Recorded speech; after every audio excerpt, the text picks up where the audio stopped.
guys, it's France. I'm finally back with a new video. For those who are following me on my blog, just let me tell you that the horses are doing just fine and everybody is super duper happy. Now that everybody is settled in, I can finally get back into my studio and have some inky time again. So today a new Journal on Monday spread.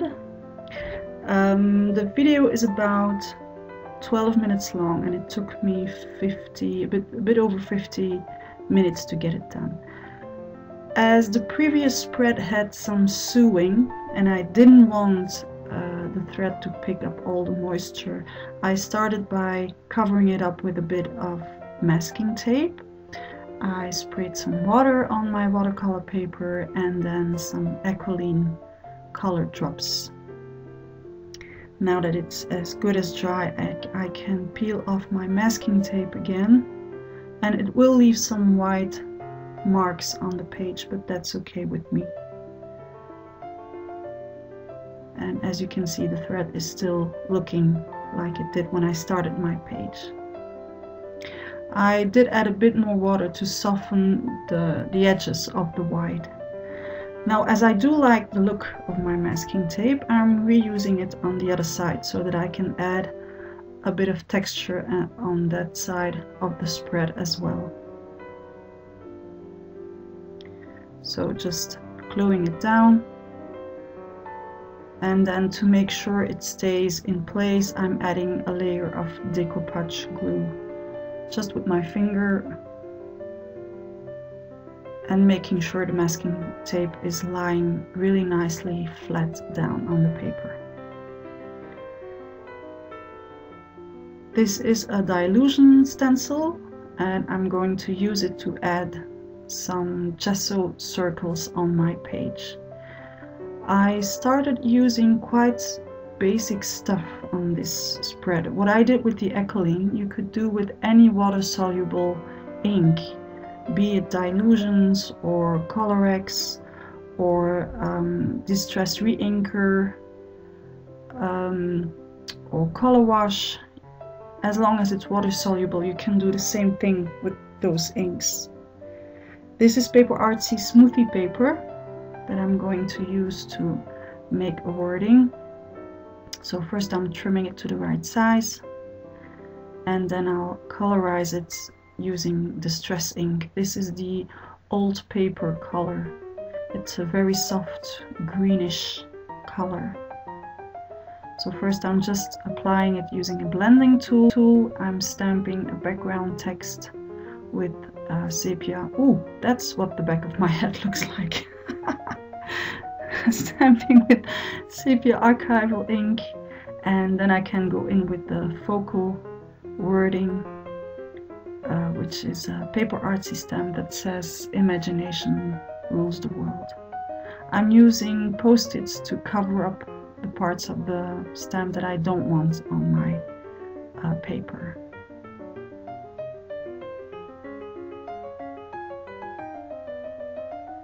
Spraying some water over it, and the smoothie paper has a very fun reaction to water. It makes archival ink really pop like if it's on top of the paper.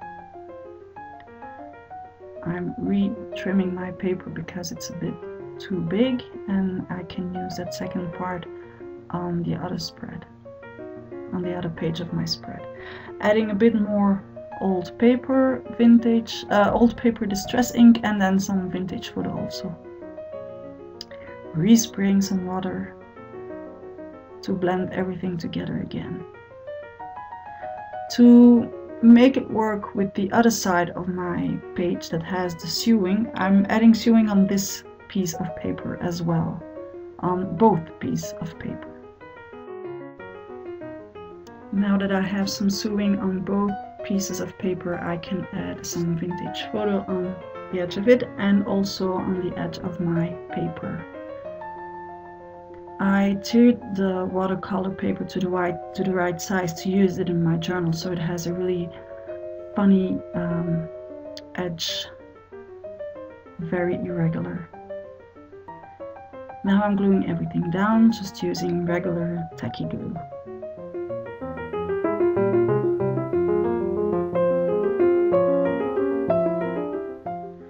Actually, so far I didn't use any really extravagant product because I often get mails saying that I use so many different media. But for this one, so far I'm being good. Am I? I think I am. Just adding some splatters of water to make the ink react, and then adding some Colorex splatters of color. Again, you could do the same with any water-soluble ink to do this. And as it's not enough to my taste, I'm adding some more.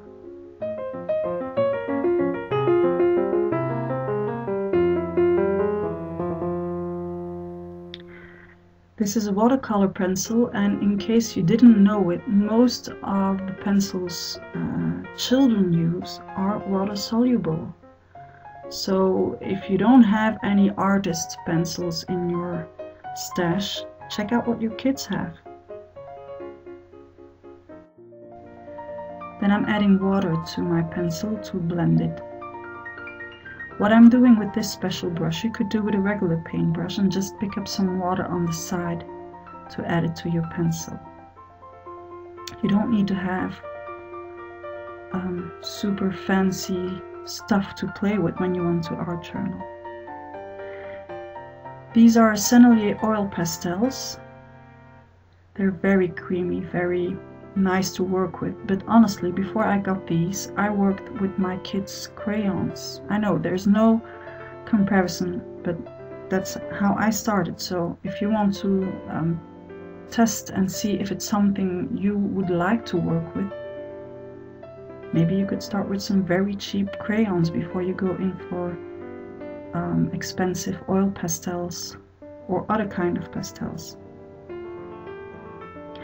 So I'm using a turquoise one, a green one, and a white one. And the white one will allow me not only to blend it more easy, but to blend it in a way that it works with the background, because the background is very soft, has very soft tones. And you have to keep your fingers quite clean to do this, otherwise you will only have one smudgy result.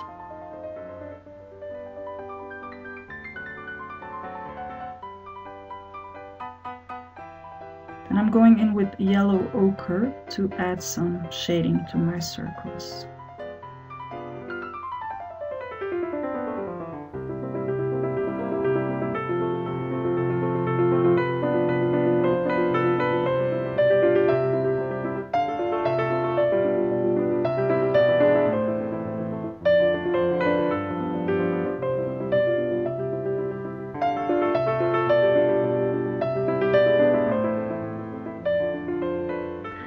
I want the text to pop a bit more, so I'm adding Tattered Angels Glimmer Glaze. This is the icicle one, which is a translucent one, completely translucent. It has no color to it.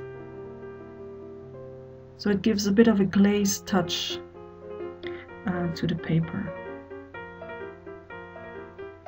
When you do this using a separate paintbrush, don't forget to put it immediately into water when you're done. If you leave it to dry on your paintbrush, you'll kill your paintbrush. I added the date stamp, though I knew I wasn't done yet. I wanted to add another accent. And this is the accent I want to add. This is the Stampratique Medium B, and I stamped it twice just because the first one didn't look nice enough to me. I stamped it with Memento so that I can colorize it using Copic markers. If you want all the details on the colors I used, you can find them all on my blog. I'll give the complete list with all the details of all the products that I've been using on my video.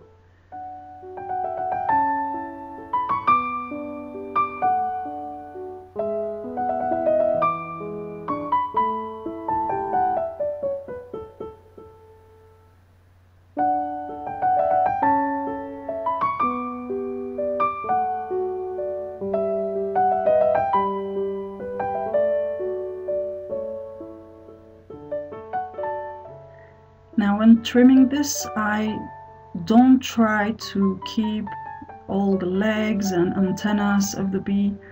I just trim them off, and by stamping the image on my paper directly in my journal, I will have all the details back again.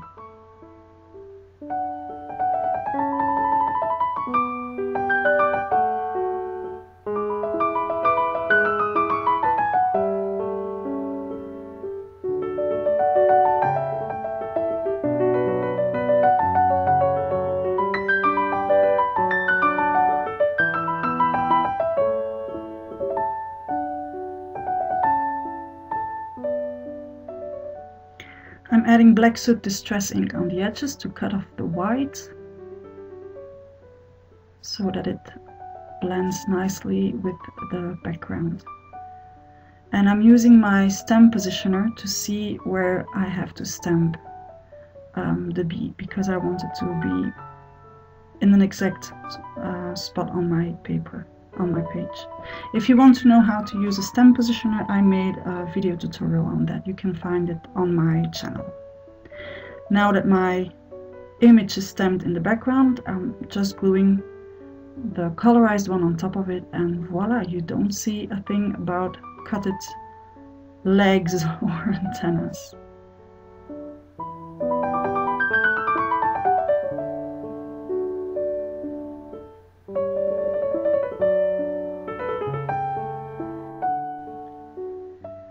Then I'm also adding a bit of Glimmer glaze on the bee to make it pop a bit more and to make it stand out from the background.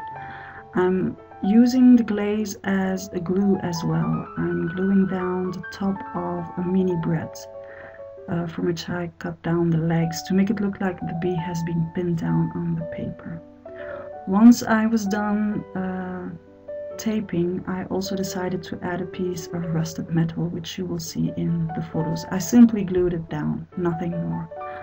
That's it for today. I hope you liked the video. See you back next time. Ta-da!